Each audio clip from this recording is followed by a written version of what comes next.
안녕하세요. 다운수학의 김대훈입니다. 오늘은 이제 강서관 학생들 시험이 끝났는데 1학년 학생들 수학 시험이 어떻게 나왔는지 좀 분석을 해보고 그걸 바탕으로 기말고사 대비를 어떻게 해야 되는지에 대해서 설명을 조금 해드릴게요. 그리고 영상 말미에 제가 자세히 설명을 해드릴 건데 결국 강서구 수학 시험에서 좋은 점수를 받으려면 워낙 특이한 수학 시험이다 보니까 강서구는 학교만의 특색이 살아있는 그래서 그 비슷한 시험지를 되게 많이 제한된 시간 내에 풀어보는 연습을 하는 게 되게 중요해요. 저는 실제로 수업에서도 그러고 있고 제가 수업에서 이제 시험지를 어떻게 구성해서 치고 있는지에 대해서 설명을 좀 자세히 해드릴 거예요. 실제로 제가 쓰고 있는 방법을 바탕으로 이제 수강생들 중에 뭐 기대했던 것보다 훨씬 좋은 성적을 받은 친구들도 여럿 있으니까 분명히 도움이 될 거라고 저는 자신 있게 말씀드릴 수 있어요. 자, 제일 먼저 중간고사가 어떻게 나왔는지 먼저 분석을 해보도록 하겠습니다. 사실 그 작년을 기점으로 강서구 수학 시험이 되게 큰 변화가 일어났죠. 시험 시간이 70분에서 60분으로 줄어들었어요, 일단.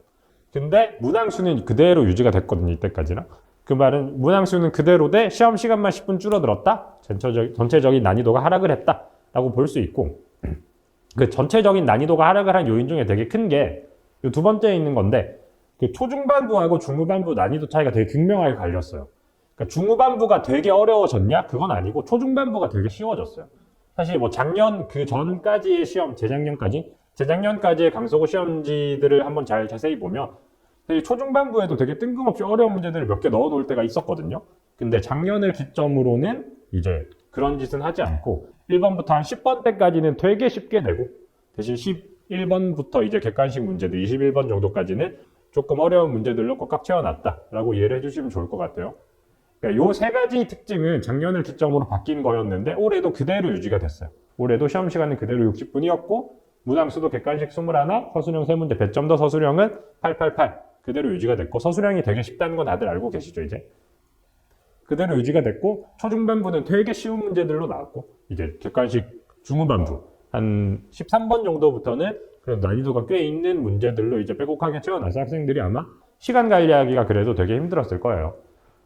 제가 뭐 제 영상을 몇 번 봤던 분들이 계실지 모르겠지만 제가 제일 강조하는 게 사실 시간 관리하는 부분이죠. 왜냐하면 서술형이 888점, 세 문제로 24점이에요. 배점이 되게 높은 편이죠. 근데 되게 쉽게 나오거든요, 서술형은. 그래서 서술형을 꼭 다 맞춰야 좋은 점수, 좋은 등급을 받을 수 있는데 그 서술형까지 가려면 객관식 중후반부에 있는 그 적어도 한 7, 8문제? 꽤나 어려운 문제들? 그런 문제들을 이제 잘 넘겨야 서술형을 시간을 온전히 쓸 수 있을 텐데 이제 그런 스킬이 좀 부족했을 거예요, 아마. 이런 시험지를 처음 풀어봤던 학생들이라면. 그래서 되게 특이한 구성으로 이루어져 있는 시험지라서 제가 이런 비슷한 시험지를 여러 번 풀어보는 게 중요하다고 말씀을 드렸던 거고 이제 작년이랑 비슷하게 유지가 됐던 특징들을 이제 문항을 직접 보면서 설명을 해드릴 텐데 사실 단원이다 보니까 1학기 중간고사는 수학상 이제 계산하는 단원들이 대부분이죠. 2차 함수 정도를 제외하고는 2차 방정식과 2차 함수를 제외하고는 그 앞까지는 다항식 연산 파트란 말이에요. 그냥 단순 계산 문제예요. 그래서 1번부터 10번까지가 되게 쉬운 문제들로 채워지긴 했지만 그 안에서 계산이 조금 복잡할 수밖에 없고 여러 번 해야 될 수밖에 없는 학생들이 분명 평소라면 안 틀렸을 문제인데 시험이라는 긴장감 속에서는 실수를 할 수밖에 없는 문제예요. 이렇게 실제로 시험 문제를 제가 타이핑을 한 거예요. 6번과 8번. 이런 유형들로 준비를 했다라는 점은 작년이랑 비슷한 점이었습니다. 아마 얘도 계속 유지가 될 거예요. 1학기 중간고사는 어쩔 수 없어요. 계산하는 단원이다 보니까 계산해서 좀 더러운 문제들을 낼 수밖에 없다. 그걸로 실수 유발을 할 수밖에 없다. 라는 점 유형 보시면 아실 거고 그리고 8번 같은 유형이 사실 강서구의 되게 특징적인 유형이죠. 다음 중 뭐 인수분해가 바르게 된 등식을 고르시오가 아니고 바르게 된 등식의 개수는 이라고 해서 이제 1번 0개, 5번 4개까지. 이거는 어떤 식으로 중간에 실수를 했든 그 답이 무조건 보기에 있을 수밖에 없고 학생은 그 실수를 인지하기가 되게 힘들 거예요. 그래서 이런 문제들도 평소에 많이 훈련이 됐던 친구들이 아니었으면 분명히 푸는데 어려움을 겪었을 거고. 그 다음에 또 작년이랑 비슷한 특징 중에 하나는 모의고사 기출도 또 여전히 등장을 했다라는 점. 작년에도 모의고사 기출이 등장을 했었고 이제 나머지 정리와 2차 함수 부분에서 등장을 했었는데 올해도 이제 13번과 18번에서 모의고사 기출 뚜렷한 연계점을 찾을 수 있는 기출을 뽑은 거예요 제가. 이제 올해 13번과 18번에서 모의고사 기출 약간만 바꿔준 거예요. 13번은 실제로 작년에도 나왔던 유형을 숫자만 조금 바꿔놓은 거고 작년 중간고사에도 있었던 유형이에요. 18번은 2차 함수 부분인데 모의고사 연계. 그래서 모의고사 문제들을 풀어봤던 친구들이라면 이제 풀이법을 모를 수가 없는, 실제로 강서구 친구들은 작년을 기점으로 모의고사 기출도 많이 등장을 하게 되어서 이제 모의고사 기출들도 많이 풀어봤을 거예요. 제 수업을 듣고 있는 친구들은 당연히 풀어봤을 거고.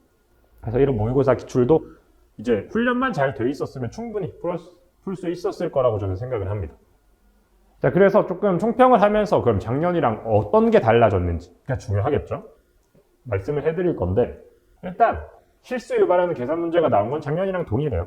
이제 단원이다 보니까 앞에서 설명해드렸듯이 단원이다 보니까 실수 유발하는 계산 문제는 있을 수밖에 없고, 이제 두 번째가 작년이랑 되게 차이가 나는 유형인데, 이제 킬러라고 할 수 있는 객관식 마지막 두 문제 20번, 21번이 난이도가 조금 많이 떨어졌어요, 실제로. 작년에는 21번에서 실제로 모의고사 이참수 단원에서 모의고사 문제를 변형한 되게 어려운 킬러 문제가 나왔는데 2학년 3월 모의고사였던 걸로 기억해요, 작년. 이제 올해는 20번, 21번 중에 사실 모의고사 변형은 없었어요.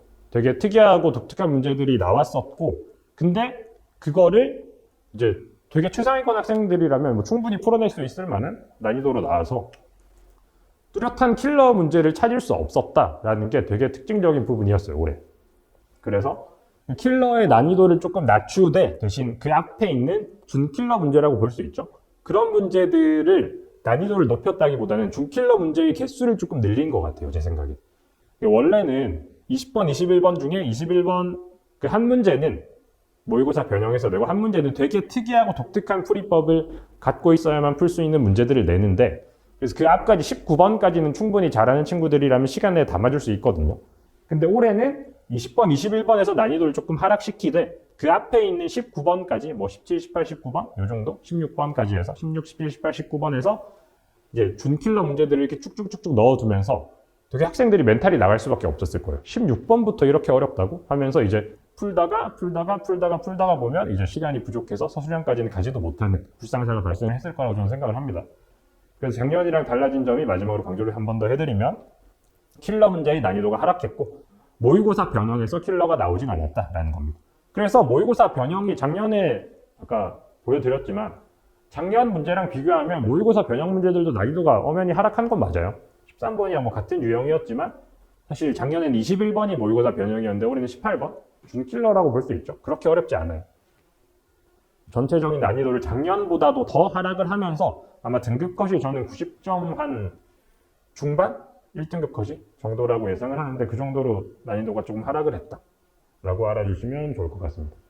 그래서 결국 궁극적으로는 사실 그래도 아무리 난이도가 하락을 했다 한들 킬러의 난이도가 하락을 했다 한들 시간이 부족하다는 절대적인 현상은 변하지 않을 거예요. 앞으로도 그럴 거고 이때까지도 그래왔고 제한된 시간 60분 내에 아무리 난이도가 떨어졌다 한들 제한된 시간 60분 내에 풀 수 있는 시험지는 아니에요.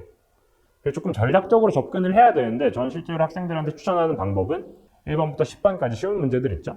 10분 내에 끊고 이제 그 다음에 서술형으로 넘어가는 거예요. 서술형에서 이제 세 문제를 그래도 시간을 조금 한 15분 정도는 쓰면서 10분? 많이 쓰면 15분.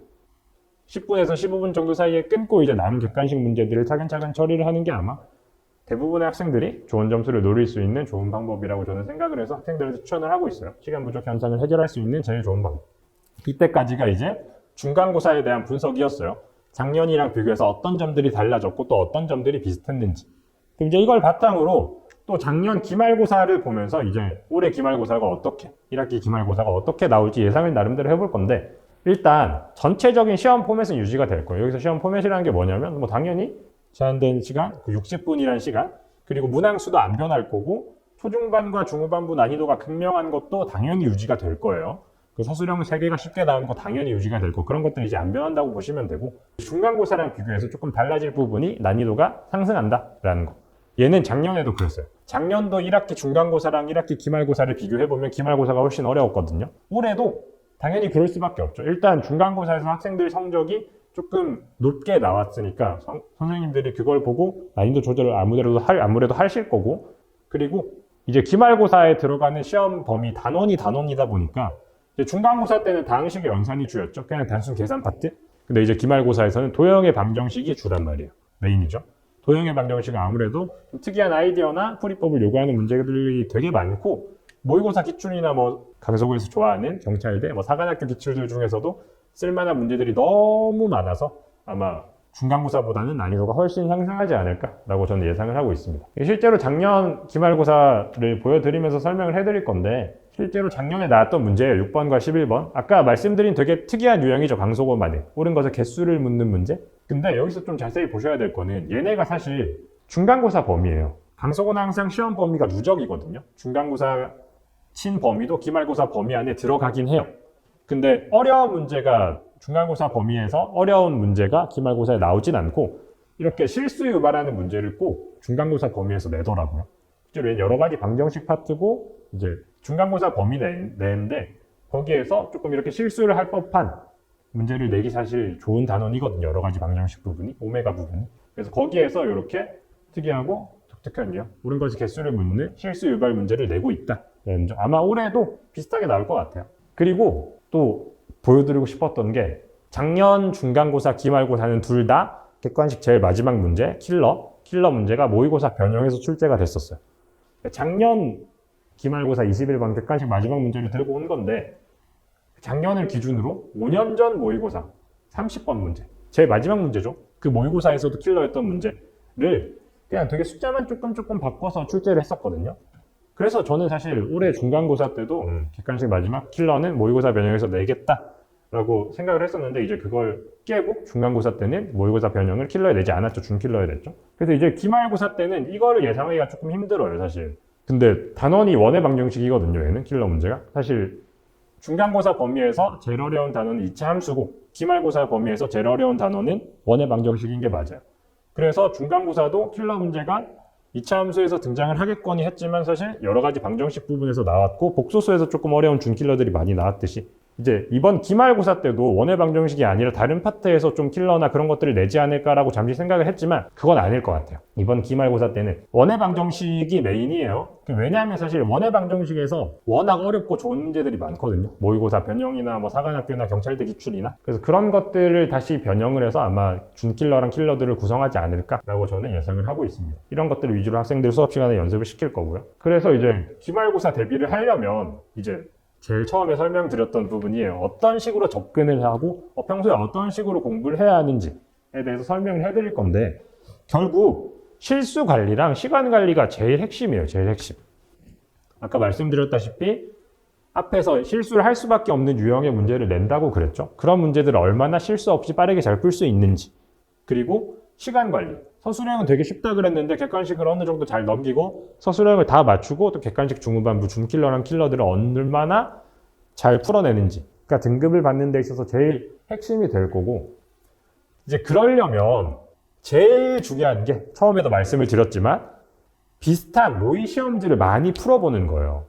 강속어 특징을 비슷하게 쭉 나열해서 이제 1번부터 10번까지는 되게 쉽게 내되 그 안에서 실수를 할 수밖에 없는 유형을 넣어두고 객관식 중후반부부터는 준킬러 정도의 문제들을 쭉 나열하다가 마지막에 킬러를 빵 터뜨리는 그런 시험지. 그리고 서술형 3문제는 되게 쉬운 그런 시험지를 실제로 구성해서 제한된 시간 60분 내에 이제 많이 풀면 풀수록 이제 시험지로 이런 식으로 풀어야 나한테는 제일 좋은 효율적인 점수가 나오는구나 라는 걸 학생들이 스스로 느낄 수 있어요.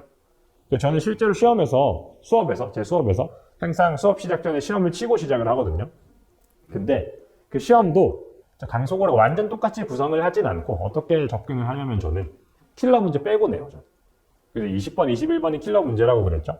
그 두 문제를 빼고 저는 시험지를 만들어서 그 시험지를 60분 내에 푸는 연습을 쭉 시켰어요. 중간고사 대비를 위해서. 그게 왜냐면 사실 물론 킬러 문제 두 문제 맞으면 좋죠. 근데 20번, 21번이 진짜 킬러라 할 수 있는 평소 강속어랑 비슷한 난이도로 출제가 되면 그거 두 개 빼고 다 맞으면 1등급 충분히 나와요.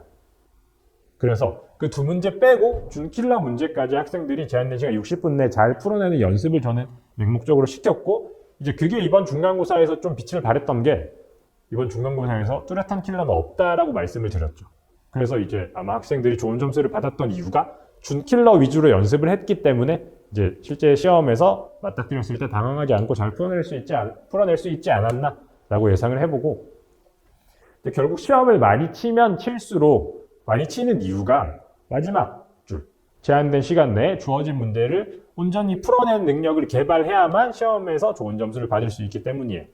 근데 그런 능력을 개발하려면 단순히 그냥 시험을 치고 채점하고 오답하고 그러니까 끝이 아니고 저는 실제 수업 시간을 제외하고 클리닉 시간이라는 걸 진행을 하는데 수업 시간 외에 그때 학생들 시험 친 걸 바탕으로 조금 상담이 들어가요. 아, 뭐 이런 거 틀렸고 이런 거 틀렸고 얘는 왜 틀렸는지 좀 자세히 학생이랑 살펴보고 다음 모의 시험에서는 이런 식으로 접근을 해서 좀 풀이법을 달리 해보자 라는 걸 나름 코칭을 해주고 있어서 그런 것들을 바탕으로 학생들이 자기한테 제일 잘 맞는 풀이법을 찾고자 도움을 준다라는 점, 주고 있다. 기말고사 대비 때도 그럴 거고 라는 점 마지막으로 말씀드리면서 되게 어려웠을 거예요. 처음 접해본 친구들이라면 이런 시험지를. 그런 친구들은 비슷한 시험지를 무조건 많이 풀어보는 게 중요하다라는 점 꼭 알아두시고 이제 그런 문제들을 저는 수업 시간에 실제로 많이 다루고 있고 시험지도 그렇게 비슷하게 구성을 해서 치고 있으니까 도움을 원하시면 언제든지 연락을 해주시길 바랍니다. 꼭 도움이 되셨으면 좋겠어요. 기말고사 때는 좀 더 좋은 성적을 받을 수 있기를 바라면서 영상 여기서 마치도록 하겠습니다. 들어주셔서 감사합니다.